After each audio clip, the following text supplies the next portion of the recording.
নমস্কার, আমি ইন্দুমতি পরিবারের একটি নতুন ভিডিওতে আপনাদের সবাইকে স্বাগত। আজ সোমবার, এখন বাজে দুপুর প্রায় 1টা মতো। আজ আমরা চলে এসেছি খিরাইতে ফুলের বাগান দেখতে। এসে দেখছি এত সুন্দর যে চোখ পুরো সার্থক হয়ে গিয়েছে। অসম্ভব সুন্দর এই খিরাই। বহুজনের থেকে নাম শুনেছি, কিন্তু কোনোদিনও আসা হয়ে ওঠে না।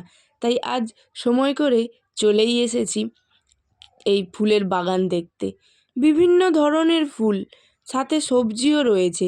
কোথাও দেখছি আলুর গাছ লাগানো রয়েছে, কোনো দিকে আবার পেঁয়াজকলি, ফুলকপি, ওলকপি, আরও অনেক কিছু।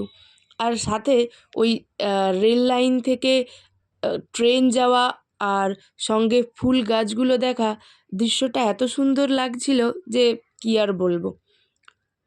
এদিকটা প্রায় ঘোরা হয়ে গিয়েছে, ওদিকটাতে চলুন। ওদিকে এসে দেখছি পেয়ারা মাখা হচ্ছে, তাই একটা পেয়ারা মাখাও নিয়েছি। অসম্ভব সুন্দর ছিল খেতে। আর এই খিরাইয়ের আসল আকর্ষণ হলো মাথার মধ্যে ওই ফুলের ব্যান্ডগুলো। ওনারা এত সুন্দর নিখুঁত করে বানান যে যারা এখানে আসেন, বা কেউ যদি নাও আসেন, বাড়ির লোক অন্তত তাদের জন্য নিয়ে যায় একটা করে এই ফুলের হেয়ার ব্যান্ডগুলো। খুব সুন্দর। এখানে দেখুন সেলফি জোন করা হয়েছে। এনারা নিজেদের মতো এখানে কি সুন্দর ভিডিও করছেন আর সময় কাটাচ্ছেন। বেশ দেখতেও সুন্দর লাগছে, কিন্তু এই দেখুন কীভাবে আনন্দ করছেন। চলুন ওদিকটাতে যাই, কি রয়েছে। ও বাবা, কি সুন্দর গোলাপগুলো দেখুন। অসম্ভব সুন্দর গোলাপগুলো, সাথে রজনীগন্ধাও রয়েছে। এই ফুলটার কি নাম যদিও আমি জানি না, এটারও নাম জানি না। ও সাথে ওলকপিও রয়েছে। আচ্ছা, এদিকে আবার আলুর চপও আছে, তাহলে একটা আলুর চপও নিয়ে নিই।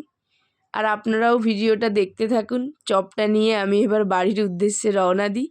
ভিডিওটা যদি ভালো লাগে একটা লাইক, কমেন্ট, শেয়ার, সাবস্ক্রাইব করে দেবেন। দেখা হবে খুব শিগগিরই পরের একটি নতুন ভিডিওতে। ধন্যবাদ।